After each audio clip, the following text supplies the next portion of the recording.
As boring as life can be, we are here to spice up your life. This is The Spice on Flow FM TV. And have you subscribed yet? Please do well to subscribe at Flow FM TV. You've got 2 seconds to do that. 1, 2. Thank you. You're the real MVP. The Spice. The Spice. Well, I am the sensational one, the woman with Sabi, Venus, aka Baby Boo. And right about now, I am spicing up your life. Hey, have you ever tried getting your ex back? It's weird, right? Some people will say, please, I'm done with old rubbish. I can't go back to my vomit. Yeah, that's what they say. But then you love your ex so bad that you're not even seeing that person as an ex. You're still wanting to have something to do with that person. And you know that deep within you that it will actually work if you just try. Yes, a lot of us have broken up at one point in time and we went back to our exes and everything became rosy at the end of the day. Like, you know how they say you lived happily ever after? Yes, it has happened for some of us that way, and it can happen to you as well, most especially when you have this genuine love for that person. Like, it's genuine and you know that I don't think I can see the characteristics I love in this person in another person. Like, even if I see it, there'll still be something missing, or you're just not ready to start over with another person. You know it happens. And you know this fear of, oh my goodness, what if the new person I'm even going to date will be worse than my ex? Okay, but then the real reason why you want to go back to your ex must be the fact that you actually love your ex and can't do without them. Like, you can't live with the fact that they will not be in your life anymore. So that's the reason why you want them back. And yes, I have tips for you as regards how to get your ex back. Yes, you listening to me right now. So let's get straight to it. Number 1 is for you to actually give them space, that actual space that they want. Give them the space. You know how you're in a relationship with someone and the person goes saying, please, I need my space. Okay, let's give it a break for a while. Let's just take a break for a little while. But you know how this let's take a break for a little while doesn't really have like a time frame of break. You know, it doesn't have a duration. It's just break. We are breaking. Give me a break and we are breaking. But then you that you've been told to give me a break, you know within you that give me a break is, I want to break up with you. But then they don't just want to come out with the words, I am breaking up with you. Instead, they say, give me a break. But you do not know how long this give me a break will last. So what do? Give them that actual break. Yeah. Give them that actual break. And then within you, start to work on yourself. Now, there are 2 things that is actually involved here. When you're working on yourself, is it that you're working on yourself to get back at the person for telling you to give them a break, most especially for the guys, you want to get back at the girl for saying, give me a break, or you're working on yourself so that you will be better and she will see some extra qualities in you, probably something she wasn't seeing before. That's why she said, give me a break. You know, she'll see some extra qualities in you that would actually make her want to come back when you decide to reach out to her. Now, when you've realized this, make sure that the second reason that I just gave you is why you want to go back to your ex in the first place. And when you're finished evaluating yourself, you now reach out to your ex, probably via text or a phone call, just to know how they're doing and how they are faring. And that way, after you have given them the actual time, they might start to think of you in another light, in a new light now, a positive light. That's what I mean. And that brings us to the next point, which is for you to see that getting your ex back is not a competition. You're not in competition with anyone. You're not even in competition with your friends, or you're not in competition with your spirit. You know that inner voice that tells you, you know, if you get this girl back now, she don't dump you. We say she don't dump you. There's no way you are going to get her back. No. It is not a competition. It is not a do or die affair. If at the end of the day you do not get her, then move on with your life. But once you realize that it is not a competition, and it's either she takes you back or she doesn't take you back. When you go into the relationship again, or when you go into that journey of getting her back with the mindset of it is not a competition, it will go a long way. so that you can take whatever negative answer that she will give you at the end of the day. Okay? All right. Still on the matter on how to get your ex back. Another point that we should look at is that you should hold on the bad mouthing. I know it could be a shitty affair. Once you break up with that person that you once loved so much, you now start calling her that stupid girl, that useless girl. So that nonsense girl just sent me a message now. Hold on the bad mouthing a little bit. Come on. There was something good you saw in that person before you decided to date the person in the first place. Now, because you guys have broken up doesn't mean you should call the person all the negative names in this world now. Haba. So please hold on the bad mouthing when you're discussing that person with your friends and well-wishers, telling them how that boy or that girl was so useless in your life that there is nothing good in that person. Meanwhile, you saw something good in that person. Do you know that when you decide not to badmouth your ex, it's actually like a healing process? Badmouthing your ex will only make you see evil in your ex. Don't mind that stupid girl. She's useless. Do you know she doesn't know how to cook? Before, you didn't see that as a problem. But now that you have broken up, it is now a problem. So hold on the bad mouthing a little. I think the best solution to this is if something that has to do with a negative thought about your ex comes into your head, you just think about something positive. Look on the bright side. I'll tell you a story. One time I broke up with my ex, and I was in a new relationship, and I was talking to my new relationship, my new boo, about my ex, and I said, that mumu boy. And I was like, no, don't say that. He was not a mumu boy when you were dating him, was he? And in my mind, I'm like, are you even supporting him or what? But then, along the line, I came to realize that he's actually right. When I was dating him, I didn't see him as a mumu boy. But now that we broke up, I'm not seeing him as a mumu boy. And it happens to each and every one of us. We feel so very shitty. We feel so bad that we decide to badmouth them. And once you badmouth your ex, you actually feel good. But it only lasts for a little while. Yeah, it lasts for a little while.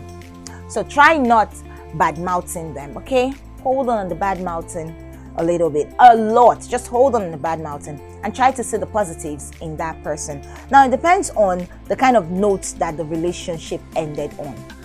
As long as you want to get your ex back, that means the way the relationship ended wasn't so bad after all. Except probably you wanted to kill your ex in the first place. I don't think your ex will come back to you if you wanted to kill them in the first place. But then if the circumstances surrounding the breakup wasn't so bad, then hold on the bad mouthing. Don't see it as a competition. Give them actual space. It will go a long way, okay?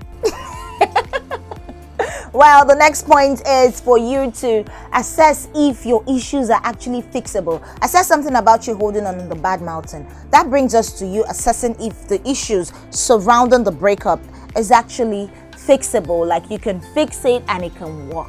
It probably could be miscommunication. That's why you guys decided to take the break. It could have been a misunderstanding. It could have been something very, very flimsy, and that's why the breakup occurred. So if you look at the problem and you see that it is fixable, then why not try getting your ex back by fixing the problem? But then if the problem is not fixable, probably he abuses you, beats you up and all of that. If he does any of those, my dear, don't accept. And you, the bitter, don't even try going back to get them back, because you are not worth it. I mean, those that actually beat their girlfriends though. Okay, what was I saying?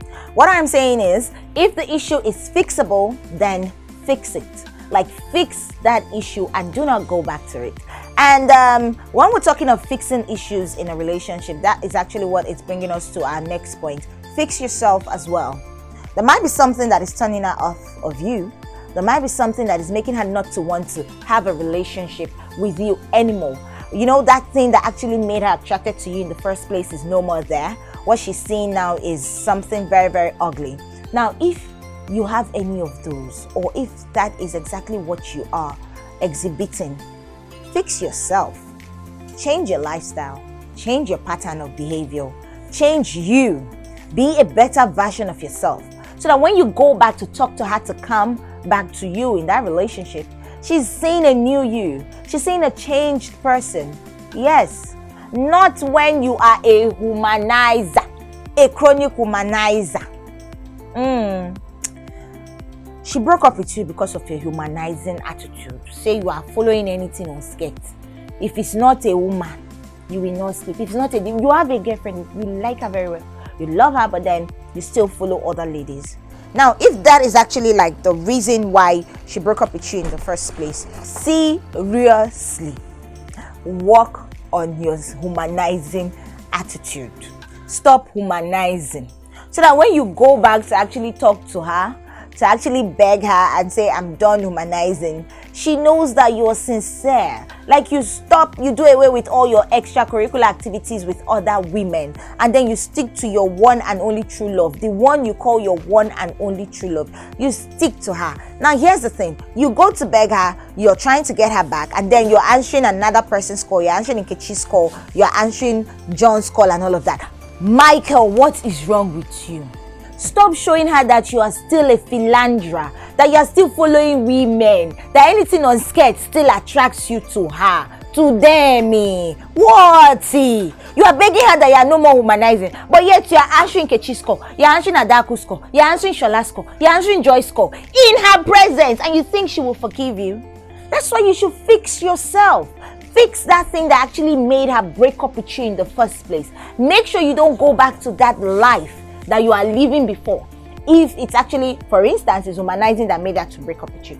And that way, I bet you she will see that you're a changed person, and she will consider you before she thinks of coming back into the relationship. Seriously, fix your life, fix your ways, change all those negativities that was actually chasing her away from you, and it will go a long way. Okay? And make sure she sees it, that you're actually working on yourself, on being a better person. Seriously, it doesn't take too much to actually get your ex back, most especially when you know that that ex of yours is worth all of it. It doesn't take you anything. You just have to work on yourself. Moving forward, when you decide, or when you've done all of these things and you still haven't got your ex, now here is one advice and something you should do. Don't overthink it. Don't overthink the approach of you getting your ex back and what you would say or what you would do and how you will act with the person. Just be upfront about your feelings for the person. Just tell the person how much you miss them, and how much you miss them being a part of your life, and how much you miss their troubles and their wahala, all the wahala they give you, how much you miss them so much and you want them back in your life. Seriously, that's one way to go. Seriously, if you tell me you miss me, I might just consider you after all. Anywho, be upfront about your feelings for that person. Don't overthink the approach. You know how you overthink something and then at the end of the day you mess it up? No, don't overthink something. Just, slow and steady, do your natural self, do your natural you, but make sure you don't do the nasty things that they hate actually. And then when you decide to meet up with the person, it should be a casual spot, not meet me in my house or let me come to your house, or those very intimate affair. No, it should be a casual spot, somewhere that they can just relax and feel free with you. Somewhere they can be able to express themselves freely, laugh. You might just end up cracking so much jokes, and when you're done cracking all the jokes, you see them laughing, and at the end of the day they want to have another date with you, and then it goes from dates and dates and dates, and from one date at least to 2 to 3 to 4, and before you know it, the relationship comes back to what it used to be, or better than it was before. So try meeting in a casual sport. That might probably help. You could go see a movie together, something comic, something funny will actually allow your ex to be open to you again.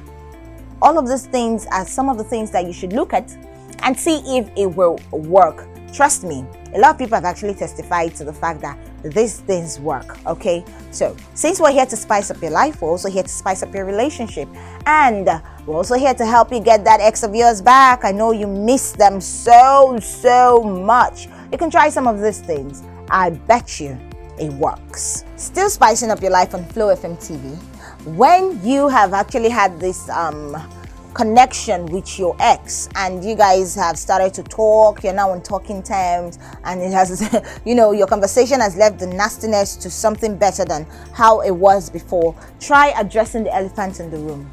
The elephant in the room is the problem that made you break up in the first place. try addressing that problem. Make sure you address it extensively. It's going to lead to a lot of quarrel, a lot of shouts, a lot of fights. By the end of the day, you were able to address the elephant in the room. If you decide not to address it and sweep it under the burner, or you just sweep it under the carpet, tomorrow it rears its ugly head and it will destroy that beautiful relationship of yours. So try addressing the elephant in the room. Make sure that your partner knows how you feel, and also you get to hear from your partner how they feel. See, a relationship is quite easy. Just know that you have to communicate. So addressing the elephant in the room is you communicating and talking about your problems. The problem of okay, why did we break up in the first place? Yes, we broke up because I am a womanizer, but I am done womanizing. In fact, I don't have Nkechi's number anymore. I don't have Ada's number anymore. I don't, you know, all of that. And then she'll be like, okay, this is actually you addressing the elephant in the room. You know, make sure that the reason for the breakup is addressed.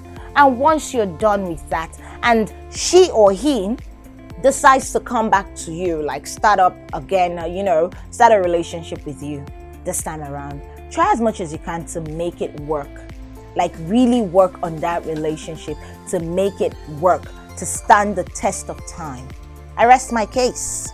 With these few points of mine, I hope I've been able to help you win your ex back. Thank me later, but don't forget to subscribe at Flow FM TV. I am the sensational one, Venus, aka Baby Boo. Thank you so much for being a part of today's Spice. I'll catch you again next time. Bye.